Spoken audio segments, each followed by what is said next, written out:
What did Jesus teach about how his followers should relate to power? Two of Jesus' disciples, James and John, fishermen from here in Galilee, came to him one day and asked for the seats on his left and right in his glory. They were thinking of God's kingdom in earthly political terms, and they wanted positions of power. Jesus replied, "You don't know what you're asking. Whoever wants to be great must be a servant. Whoever wants to be first must be slave of all. For even I came not to be served, but to serve." This teaching of Jesus was unique, and it didn't catch on easily. For centuries throughout the Mediterranean, power and honour were seen as positive goods. An ethic of humility was unknown. Even in Greece, perhaps the most ethically self-aware of all ancient cultures, humility played no part in the good life. Delphi was seen as the spiritual centre of the world, and the so-called maxims of Delphi were the epitome of Greek moral wisdom. The Delphic maxims are a summary of the good life in pithy form, just 2 or 3 words each.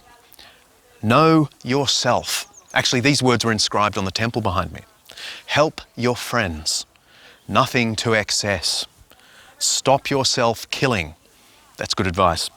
Honour good people. Mete out justice. Don't mock the dead.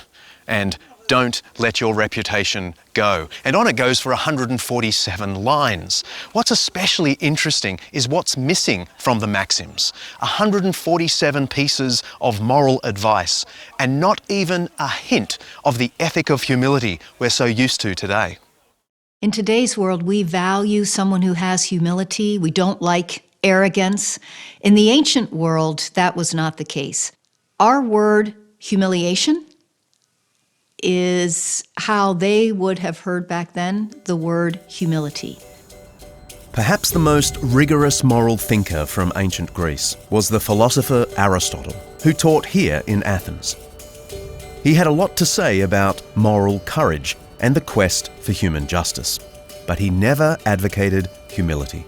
For him, that was the ethic of dogs.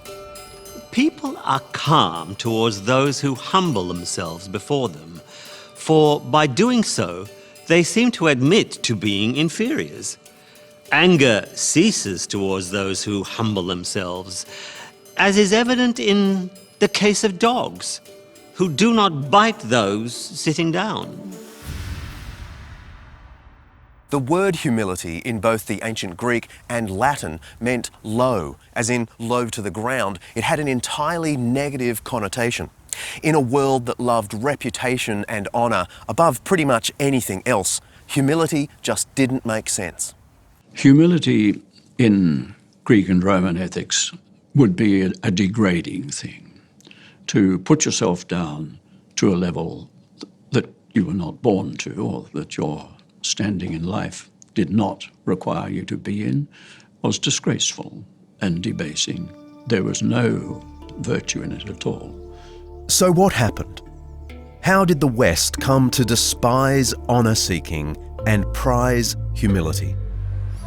The evidence points firmly in one direction: Jesus of Nazareth. It's true that Jesus taught an ethic of humility. He once said, "Whoever wants to be great must be your servant." But it probably wasn't his teaching that changed things decisively. It was his death. It's difficult today to grasp just how much of a catastrophe Jesus' crucifixion was to those who loved him. To hear that a Messiah, a great king, an important person was crucified, well, it would be nonsense to the Greek or the Roman ear. They couldn't make sense of it. In fact, Roman citizens were not crucified. For that very reason, it was just so shameful. So for the gospel message to proclaim a crucified Lord, it upended the value system that the Romans held. The shameful death of Jesus posed a difficult question for his first followers. Was he not as great as they thought, given the nature of his execution? Or does greatness itself have to be redefined to include a willingness to lower yourself for the sake of others? For Christians, the answer was obvious. Greatness involves humility. It was a turning point in the ethics of the Western world, and we can date it precisely. From a prison in Rome 30 years after Jesus, the Apostle Paul, author of much of the New Testament, urges Christians to follow Jesus' example of humble self-sacrifice. In humility, value others above yourselves, not looking to your own interests, but each of you to the interests of the others. In your relationships with one another, have the same mindset as Christ Jesus, who, being in very nature God, did not consider equality with God something to be used to his own advantage. Rather, he made himself nothing, taking the very nature of a servant, being made in human likeness, and being found in appearance as a man. He humbled himself by becoming obedient to death, even death on a cross. Powerful testimony to the way humility shaped early Christian life is found in the places of their dead.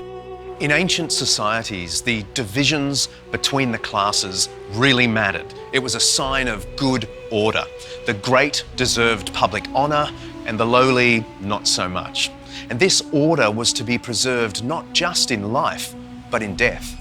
The Greco-Roman world was highly stratified. That much is clear from all the evidence we have. The gospel message comes in and says, God is giving this amazing gift to anyone. And you don't have to be worthy to receive it. God gives it to a slave and gives it to a freeborn wealthy person. That really knocked the foundation out from the Greco-Roman society. All are equal before God, and God shows no favoritism. There were clearly wealthy and powerful people among the first Christians. You can tell from the size and style of their burial chambers. The astonishing thing is that they are buried right alongside the poor and lowly, with no barriers between them. They saw themselves as family in life. And here the high and the low lie side by side in death. In a world that believes that at the end of the day, the index of human value and of moral truth are degrees of privilege, power, pedigree, humility may be the singular greatest offense to the moral sensibility of the ancient world and to humans in general, and the greatest revolution in our understanding of the moral good as a social and personal practice. By the 6th century, Christian ethics had gained so much traction that even the Roman emperor thought it necessary to appear humble. One day in the year 531, Emperor Justinian received a visit from a famous Christian monk named Sabas, who'd come from Palestine with a petition to rebuild broken churches and a hospital. When Sabas entered the grand imperial court, apparently the emperor ran to him, kissed him, and we're told showed him great reverence. This is an astonishing role reversal. The emperor granted Sabas's petition and even offered him more money. Somewhat boldly, the monk declined.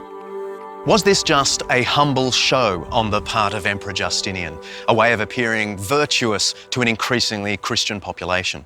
Quite possibly, but it's still a huge departure from the long Roman tradition of emperors parading their status and power.